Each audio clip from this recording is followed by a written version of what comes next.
بسم اللہ الرحمن الرحیم شروع اللہ کا نام لے کر جو بڑا مہربان نہایت رحم والا ہے۔ الف لام میم، یہ حکمت کی بھری ہوئی کتاب کی آیتیں ہیں، نیکوکاروں کے لیے ہدایت اور رحمت، وہ جو نماز کی پابندی کرتے اور زکوٰۃ دیتے ہیں، اور وہی ہیں جو آخرت کا یقین رکھتے ہیں، یہی اپنے پروردگار کی طرف سے ہدایت پر ہیں اور یہی کامیاب ہیں۔ اور لوگوں میں بعض ایسا ہے جو بیہودہ حکایتیں خریدتا ہے تاکہ لوگوں کو بے سمجھے اللہ کے راستے سے گمراہ کرے اور اس سے ہنسی کرے، یہی لوگ ہیں جن کو ذلیل کرنے والا عذاب ہوگا۔ اور جب اس کو ہماری آیتیں سنائی جاتی ہیں تو اکڑ کر منہ پھیر لیتا ہے، گویا ان کو سنا ہی نہیں، جیسے اس کے کانوں میں ثقل ہے۔ تو اس کو درد دینے والے عذاب کی خوشخبری سنا دو۔ جو لوگ ایمان لائے اور نیک کام کرتے رہے ان کے لیے نعمت کے باغ ہیں، ہمیشہ ان میں رہیں گے۔ اللہ کا وعدہ سچا ہے اور وہ غالب ہے، حکمت والا ہے۔ اسی نے آسمانوں کو ستونوں کے بغیر پیدا کیا جیسا کہ تم دیکھتے ہو، اور زمین میں پہاڑ بنا کر رکھ دیے تاکہ وہ تم کو لے کر ڈولنے نہ لگے، اور اس میں ہر طرح کے جانور پھیلا دیے۔ اور ہم ہی نے آسمان سے پانی نازل کیا، پھر اس میں ہر قسم کی نفیس چیزیں اگائیں۔ یہ تو اللہ کی تخلیق ہے۔ اب مجھے دکھاؤ کہ اللہ کے سوا جو ہستیاں ہیں انہوں نے کیا پیدا کیا ہے۔ حقیقت یہ ہے کہ یہ ظالم کھلی گمراہی میں ہیں۔ اور ہم نے لقمان کو دانائی بخشی کہ اللہ کا شکر کرو، اور جو شخص شکر کرتا ہے تو اپنے ہی فائدے کے لیے شکر کرتا ہے، اور جو ناشکری کرتا ہے تو اللہ بھی بے نیاز ہے، لائق حمد و ثنا ہے۔ اور اس وقت کو یاد کرو جب لقمان نے اپنے بیٹے کو نصیحت کرتے ہوئے کہا کہ بیٹا، اللہ کے ساتھ شرک نہ کرنا، شرک تو بڑا بھاری ظلم ہے۔ اور ہم نے انسان کو، جسے اس کی ماں تکلیف پر تکلیف سہ کر پیٹ میں اٹھائے رکھتی ہے، پھر اس کو دودھ پلاتی ہے، اور آخر کار 2 برس میں اس کا دودھ چھڑانا ہوتا ہے، میں نے تاکید کی ہے کہ میرا بھی شکر کرتا رہے اور اپنے ماں باپ کا بھی، کہ تم کو میری ہی طرف لوٹ کر آنا ہے۔ اور اگر وہ دونوں تجھ پر زور ڈالیں کہ تو میرے ساتھ کسی ایسی چیز کو شریک کرے جس کا تجھے کچھ بھی علم نہیں، تو ان کا کہا نہ ماننا۔ ہاں، دنیا کے کاموں میں ان کا اچھی طرح ساتھ دینا، اور جو شخص میری طرف رجوع لائے اس کے راستے پر چلنا۔ پھر تم کو میری طرف لوٹ کر آنا ہے، تو جو کام تم کرتے رہے ہو سب سے تم کو آگاہ کر دوں گا۔ لقمان نے یہ بھی کہا کہ بیٹا، اگر کوئی عمل چاہے رائی کے دانے کے برابر بھی چھوٹا ہو، اور ہو بھی کسی پتھر کے اندر یا آسمانوں میں مخفی ہو یا زمین میں، اللہ اس کو قیامت کے دن لا موجود کرے گا۔ کچھ شک نہیں کہ اللہ باریک بین ہے، خبردار ہے۔ بیٹا، نماز کی پابندی رکھنا اور لوگوں کو اچھے کاموں کے کرنے کا مشورہ دیتے رہنا، بری باتوں سے منع کرتے رہنا، اور جو مصیبت تجھ پر واقع ہو اس پر صبر کرنا، بے شک یہ بڑی ہمت کے کام ہیں۔ اور تکبر کرتے ہوئے لوگوں کے سامنے گال نہ پھلانا اور زمین میں اکڑ کر نہ چلنا، اس لیے کہ اللہ کسی اترانے والے شیخی خورے کو پسند نہیں کرتا۔ اور اپنی چال میں اعتدال کیے رہنا، اور بولتے وقت ذرا آواز نیچی رکھنا، کیونکہ بہت اونچی آواز گدھوں کی سی ہے، اور کچھ شک نہیں کہ سب سے بری آواز گدھوں کی ہوتی ہے۔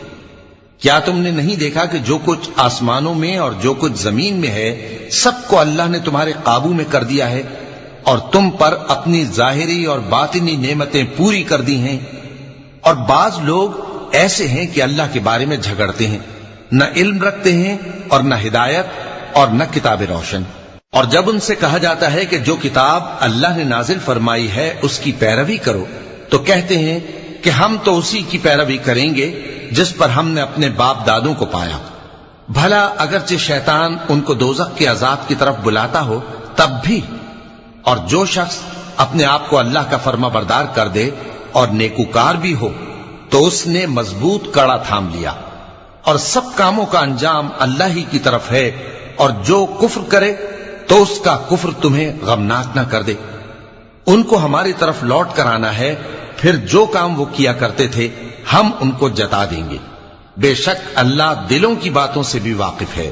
ہم ان کو تھوڑا سا فائدہ پہنچائیں گے، پھر عذاب شدید کی طرف مجبور کر کے لے جائیں گے۔ اور اگر تم ان سے پوچھو کہ آسمانوں اور زمین کو کس نے پیدا کیا، تو بول اٹھیں گے کہ اللہ نے۔ کہہ دو کہ اللہ کا شکر ہے، لیکن ان میں اکثر سمجھ نہیں رکھتے۔ جو کچھ آسمانوں اور زمین میں ہے سب اللہ ہی کا ہے، بے شک اللہ بے نیاز ہے، لائق حمد و ثنا ہے۔ اور اگر یوں ہو کہ زمین میں جتنے درخت ہیں سب کے سب قلم ہو، اور سمندر کا تمام پانی سیاہی ہو، اور اس کے بعد 7 سمندر اور سیاہی ہو جائیں، تو اللہ کی باتیں یعنی اس کی صفتیں ختم نہ ہوں۔ بے شک اللہ غالب ہے، حکمت والا ہے۔ اللہ کو تمہارا پیدا کرنا اور جلا اٹھانا ایک شخص کے پیدا کرنے اور جلا اٹھانے کی طرح ہے۔ بے شک اللہ سننے والا ہے، دیکھنے والا ہے۔ کیا تم نے نہیں دیکھا کہ اللہ ہی رات کو دن میں داخل کرتا ہے اور دن کو رات میں داخل کرتا ہے، اور اسی نے سورج اور چاند کو کام میں لگا رکھا ہے، ہر ایک وقت مقرر تک چل رہا ہے، اور یہ کہ اللہ تمہارے سب اعمال سے خبردار ہے۔ یہ اس لیے کہ اللہ کی ذات ہی برحق ہے، اور جس کو یہ لوگ اللہ کے سوا پکارتے ہیں وہ سب باطل ہے، اور یہ کہ اللہ ہی عالی رتبہ ہے، گرامی قدر ہے۔